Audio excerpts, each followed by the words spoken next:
Naranasan mo na bang mapunta sa gitna ng isang krisis sa trabaho o sa organisasyon mo? Yung tipong lahat ng mata sa'yo nakatingin, nag-aabang ng sagot, naghahanap ng, ng katatagan. Ang unang reaksyon ng karamihan sa mga leader, at siguro pati ikaw, higpitan ng kapit, kontrolihin ang sitwasyon. Pero paano kung ang tunay na susi para malampasan to ay hindi yung pagkontrol kundi yung matalinong pagpapakawala? Sa ating pagsusuri ngayon, tatalakayin natin ang isang ideya na sa unang dinig parang kabalintunuan, ang surrendered leadership o pamumunong may pagsuko. Base sa mga materyales na binigay mo sa amin, mga artikulo, journals, hindi raw ito tungkol sa kahinaan. Sinasabi rito na ito raw ay isang dinamikong lakas na nagbibigay daan sa mga lider na harapin yung mga hamon ng may karunungan, integridad at katatagan. So, ang goal natin dito ay para talagang himayin ano ba talaga tong surrendered leadership. Bakit ito parang mas mahalaga ngayon kesa dati, lalo na sa isang mundong sobrang gulo. At paano to nagiging practical na gabay mula sa mga kwento sa Biblia hanggang sa mga modern na board meetings. Titignan natin kung paano yung pagpapakawala sa ilusyon ng kontrol ay pwedeng maging pinakamalakas na sandata ng isang leader. Okay, let's unpack this. Kasi pag naririnig ko yung salitang pagsuko, ang unang pumapasok sa isip ko ay pagkatalo, pag-atras, yung parang tinaas mo na yung puting bandila. Pero iba yung tono ng mga sources na to. Ibang-iba. At yun yung pinaka-critical na kailangan nating i-reframe. Ang pagsuko sa kontekstong ito, hindi yan weakness. Sinasabi rito na ito ay lakas na ginagabayan ng Diyos. Inilalarawan ito sa 4 na paraan. Una, ito ay aktibo. Hindi ito yung pag-upo lang at hihintayin mo kung ano mangyayari. Nangangailangan to ng tapang, ng dunong, at ng pagsunod kahit mahirap. So, hindi ito yung bahala na attitude. Ito ay mas parang bahala na si Lord pero gagawin ko yung part ko. Eksakto. Ang ganda ng pagkasabi mo. Pangalawa, ito ay relasyonal. Ibig sabihin, ang pundasyon nito ay yung relasyon at tiwala mo sa Diyos na mas matibay kesa sa tiwala mo sa sarili mong galing o sa plano mo. Yung focus lumilipat mula sa kaya ko to patungo sa kaya niya to sa pamamagitan ko. Okay, gets ko yun. Active at relational. Ano yung dalawa pa? Ang pangatlo ay estratehiko at dito to nagiging very practical. Kasi dahil sumusuko ka sa panic at sa pressure na mag-react agad, nagkakaroon ka ng espasyo para tumugon ng may karunungan. Hindi ka basta-basta nadadala ng emosyon. At panghuli, ito ay nagaangkla. Sa gitna ng bagyo, 'di ba? Kung saan yung isip mo gulong-gulo, yung mga tao sa paligid mo natataranta, ang puso mo nananatiling matatag, nakaangkla. Yan ang malaking pagkakaiba, no? Kasi madalas, napagkakamalan ang pagsuko sa pag-iwas o avoidance. Paano natin sila paghihiwalayin? Mahalagang linawin yan. Ang pag-iwas kasi, laging nakaugat sa takot. Ito yung pag-atras sa responsibilidad, ang goal niyan, protektahan ang sarili. Ipagpaliban yung mahirap na desisyon. Nagtatago ka sa problema, bale. So self-preservation. Oo. Sa kabilang banda, yung pagsuko, nakaugat sa pananampalataya. Humarap ka sa katotohanan ng problema, inaamin mo yung mga limitasyon mo, at ipinagkakatiwala mo yung resulta sa Diyos. So kung saan nagtatago ang pag-iwas, dun naman, buong tapang na nagpapakumbaba ang pagsuko. Wow! So ang mga pinaka-powerful na leader pala na binabanggit dito ay yung mga hindi kumakapit sa power. Baliktad sa natututunan natin sa mga leadership seminar, di ba? Tingnan natin si Joseph.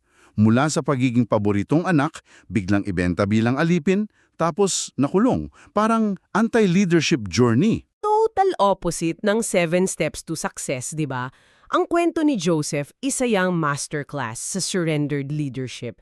Sa bawat yugto, ipinagkanulo, naging alipin, nakulong dahil sa kasinungalingan, wala siyang kontrol sa sitwasyon niya. Pero may kontrol siya sa tugon niya. Hindi siya sumuko sa galit o sa pagiging biktima, sumuko siya sa Diyos, na para sa kanya may hawak ng buong script na hindi pa niya nababasa. So parang sinasabi ng mga source na bago ka pagkatiwalaan ng malaking responsibilidad, kailangan mo munang dumaan sa isang character bootcamp sa mga lugar na walang nakakakita. Exactly. Yun ang isa sa mga pinakamalakas na insight dito. Yung pinatawag nilang formation precedes assignment. Ang paghubog na una sa tungkulin. Hinubog muna ng Diyos yung karakter ni Joseph sa mga tagong lugar. Sa balon, sa bahay ni Potiphar, lalo na sa bilangguan. Bago niya ito pinagkatiwalaan ng kapangyarihan sa buong Ehipto. Ang sekreto niya, hindi lang talino sa management, kundi yung pagpapasakop niya. Yung kay Joseph, tungkol yun sa pagtitiwala sa proseso, kahit gaano katagal. Pero paano naman kung kaharap mo na yung shortcut? Yung pagkakataon na kunin yung para sa'yo, tulad ng nangyari kay David. 2 beses siyang pwedeng patayin si Saul. At yan ang isa sa pinakamahirap na pagsubok para sa isang leader, yung maghinay. Naunawaan kasi ni David ang isang malalim na katotohanan na binibigyan diin sa sources.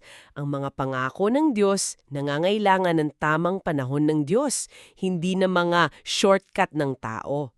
Yung pagpigil niya, hindi yun kahinaan.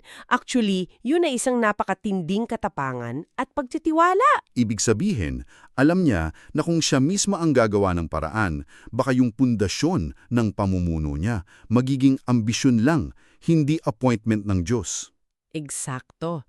Alam niya na kung kukunin niya ang trono sa sarili niyang paraan, ang pamumuno niya itatayo sa sariling ambisyon at sa huli, babagsak din. Ang pamumunong itinatag ng Diyos sa kanyang panahon, kayang malampasan ng anumang pagsubok. At siyempre nariyan si Pablo, isa sa mga haligi ng Kristyanismo, pero ang tawag niya sa sarili niya, alipin bilanggo ni Kristo. Mga salitang hindi mo maririnig sa LinkedIn profile ng isang CEO ngayon. Dahil ang atoridad niya, hindi galing sa posisyon o titulo, galing ito sa kanyang pagtatalaga o consecration. At para mas malinaw, ang consecration ay hindi lang dedication. Ito yung pagbibigay ng susi ng buong pagkatao mo, ambisyon, plano, reputasyon, lahat para sa isang mas malaking misyon. Doon nanggagaling yung bigat ng impluensya niya, hindi sa business card niya. Kaya, totoo yung sinasabi sa source na ang otoridad na may pagsuko ang tanging uri na nakapagbago ng hindi nangongontrol. Hindi niya kailangan mamilit. Tama, hindi niya pinilit ang mga simbahan na sumunod sa kanya. Ang bigat ng kanyang espiritual na buhay at pagpapasakop, yun ang nagdala ng kanyang impluensya. Okay, naiintindihan ko ang konsepto sa buhay ni David at Paul. Pero paano natin ito isasalin sa modernong mundo? Sa opisina, kapag bumabagsak ang sales o may gulo sa team, ang normal na reaksyon kapag tumitindi ang pressure ay mas lalong magtrabaho, di ba? Mas bilisan ng desisyon, higpitan ng kontrol. At dito, madalas nagkakamali ang mga leader. Ayon sa ating sources, ang high-stress moments, hindi yan nangangailangan ng mas maraming kontrol. Kailangan nito ng mas malalim na tiwala. May 3 katotohanan dito na kayang baguhin ang pananaw mo kapag nasa gitna ka ng pressure. Una, nililinaw ng pagsuko ang pananaw. Teka, parang counterintuitive yan. Sa gitna ng gulo, ang instinct ko ay mas kumapit para magkaroon ng linaw, hindi bumitaw. Paano nangyayari na yung pagpapakawala pa ang nagbibigay niyang clarity ayon sa sources? Isipin mo ang takot at panic na parang makapal na fog. Pinapalabo nito ang lahat, hindi ka makakita ng malinaw. Ang pagsuko sa Diyos sa gitna ng takot, parang isang malakas na hangin na nagtatanggal ng fog. Nire-reset nito ang puso mo. Ang ganda nga ng halimbawa sa aklat na pinag-aaral mo. Si David sa Ziklag, nasunog ang buong bayan nila, binihag lahat ng pamilya. At ang sarili niyang mga tauhan gusto na siyang batuhin. Yon ang worst day ever para sa isang leader. So anong ginawa niya? Nagpanik? Nag-utos agad-agad? Hindi. Ang sabi sa Biblia, pinalakas niya ang kanyang sarili sa Panginoon. Bago siya gumawa ng plano, bago siya nagrally ng troops, tumigil muna siya. Sumuko muna siya ng panik sa Diyos. At pagkatapos nun, doon lang niya nakita ng malinaw yung strategic na daan tungo sa tagumpay. Okay, that makes a lot of sense. Ano yung pangalawa? Pangalawa, inaangkla ng pagsuko ang pagkakakilanlan. Ito ay sobrang mahalaga. Sa gitna ng krisis, napakadaling ma-define ng sitwasyon ang pagkatao mo. Ako yung leader na bumalpak. Ako yung manager na hindi kinaya. Oo nga, Yung pastor na nilayasan ng miyembro. tama ka dyan. Sinusubukan ng krisis na bigyan ka ng pagkakakilanlan based sa kabiguan o sa opinyon ng iba. Ibabalik ka ng pagsuko sa iyong tunay na tawag at pagkakakilanlan sa Diyos. Yung paulit-ulit na pag-atras ni Jesus sa mga tao para manalangin, hindi yun pagtakas. Inilararawan ito sa ating sources bilang leadership recalibration. Iniaangkla niya ang kanyang sarili sa kanyang tunay na misyon, hindi bilang isang celebrity healer na gusto ng mga tao. At ang pangatlo ay pinoprotektahan ng pagsuko ang puso. Paano ito nangyayari?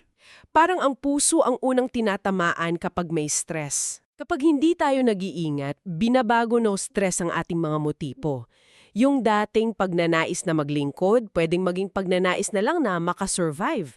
Ang pagkontrol, sinusubukan niya na i-manage ang mga resulta. Gusto nating siguraduhin ang kalalabasan. Pero ang pagsuko, nakikinig muna sa direksyon ng Diyos bago kumilos. Pinapanatili nitong malinis ang motibo. Sige, gawin nating mas practical to. Paano sinisimula ng isang leader ang pagsasanay sa ganitong uri ng pamumuno? Kasi hindi naman ito isang switch na i-on mo lang kapag may krisis na, di ba? Tumpak! Nagsisimula ito sa maliliit na gawi, sa mga araw na payapa. May ilang practical na tools at tanong na binabanggit sa sources. Una, kailangan mong magtanong ng mahihirap na tanong sa iyong sarili. Mga tanong tulad ng, ano ang sinusubukan kong kontrolin na hindi naman talaga dapat sa akin? O saan nagiging basehan ng desisyon ko ang takot? Ang mga tanong na to, parang diagnostic tool. Inilalantad nito kung saan mo kailangang mag-practice ng pagsuko. At may isa pa na tila kabaliktaran ng inaasahan sa isang mabilis na mundo. Bagala ng bilis para makarinig ng malinaw. Eksakto. Ang stress kasi sumisigaw, dalihan mo. Pero ang karunungan, bumubulong, tumigil ka muna. Kadalasan, ang isang mabilis na desisyon na galing sa panic, maling desisyon yan. Ang pagsuko, madalas nagsisimula sa isang paghinto, isang intentional na paghinga, isang sandali ng panalangin bago ka sumagot sa isang galit na email. Sa isa sa mga materyales mo, may binanggit na konsepto na tinatawag na surrender spectrum. Mukhang interesante to. Ano ito at paano ito nakakatulong? Ipinapakita ng spectrum na ito na ang suko ay dinamiko. Hindi lang siya isang klase ng action. May iba't ibang anyo ito, depende sa kung ano ang hinihingi ng sitwasyon. Una, mayroong contemplative stillness o pagpapakalma. Ito yung ginagawa mo kapag sobrang gulo ng isip at puso mo. Kailangan mo munang tumahimik at hanapin ang presensya ng Diyos bago ka gumawa ng kahit anong hakbang. Okay, so ito yung pause before you panic button. Gets ko yan. Pero paano itong pangalawa? Honest lament o tapat na panahoy. Kasi parang bawal sa isang leader ang magpakita ng pagkadismaya o magreklamo. Magandang punto yan at yun mismo ang binabago ng konseptong ito. Hindi ito pagrereklamo sa team mo. Ito ay pagsuko sa pamamagitan ng pag-amin sa Diyos ng iyong sakit, ng iyong pagkadismaya o takot. Tulad ni David sa mga awit, hindi ito sign of weakness, sign ito ng isang deep, honest relationship with God. Okay, so a form of vulnerability sa harap ng Diyos. Pangatlo ay faithful endurance o matapat na pagtitiis. Ito ba yung kapitlang mode? Medyo. Ito yung pagsuko na nananatiling matatag sa gitna ng matagal na pagsubok kahit wala pang nakikitang solusyon. Ito yung panahon ng paghihintay tulad ni Joseph sa kulungan. Ang pagsunod mo ay ang manatili. At pang-apat ay courageous obedience o matapang na pagsunod. Anong kaibahan niyan sa panghuli? Ang courageous obedience ay kadalasan isang specific, mahirap, pero malinaw na hakbang ng pagsunod, kahit labag sa logic. Samantalang yung panghuli, ang decisive action o tiyak na aksyon, yun yung estratehikong pamumuno na nagmumula sa pagiging naka-align sa Diyos. Ito yung ginawa ni Joseph sa palasyo o ni Pablo sa barko. Hindi galing sa panic, kundi sa divine clarity. So ang punto ay, ang pagsuko ay hindi lang iisang tugon.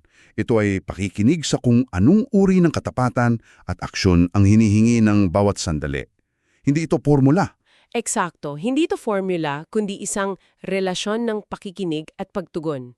Ang tanong ng isang surrendered leader ay hindi laging anong gagawin ko, kundi Panginoon, anong uri ng pagsunod ang hinihingi mo sa akin ngayon dito? Kaya sa huli, ang surrendered leadership ay hindi talaga tungkol sa pagiging mahina, no? Ito ay tungkol sa paghahanap ng tunay na pinagmumulan ng lakas, yung lakas na nakaugat sa tiwala, hindi sa sariling kakayahang magkontrol. Nakita natin ito kina Joseph, David at Paul, at nalaman natin na sa gitna ng matinding pressure, ang pagsuko ang nagbibigay linaw, nag-aangkla at nagpoprotekta sa puso. At ang pinakamahalagang ideya na maiiwan sa atin ay ito. Kapag binitawan ng mga lider ang mahigpit na pagkontrol sa kanilang mga puso at plano, doon sila nakakapamuno ng may mas malaking kalinawan, lakas at integridad. Sabi nga sa isa sa mga sources mo, hindi naghahanap ang Diyos ng mga lider na perpekto. Naghahanap siya ng mga lider na handang magpasakop. Bilang pangwakas na kaisipan para sa iyo, tinalakay natin ang pagsuko sa gitna ng malalaking krisis at mga monumental na tagumpay. Pero paano naman ang pagsuko sa mga tahimik at pang-araw-araw na sandali? Sa paggabay mo sa team mo sa isang ordinaryong Martes, sa pag-uusap ninyo ng pamilya mo sa hapunan, o kahit sa pamamahalan mo sa sarili mong mga alalahanin, paano ang mga maliliit at hindi nakikitang pagsasanay na iyon sa pagsuko, sa pagpili na makinig kaysa magsalita, sa paghingi ng tawad, sa pagtitiwala sa proseso, ang maaaring mismong paghahanda para sa mga bagyong hindi mo pa nakikita na paparating?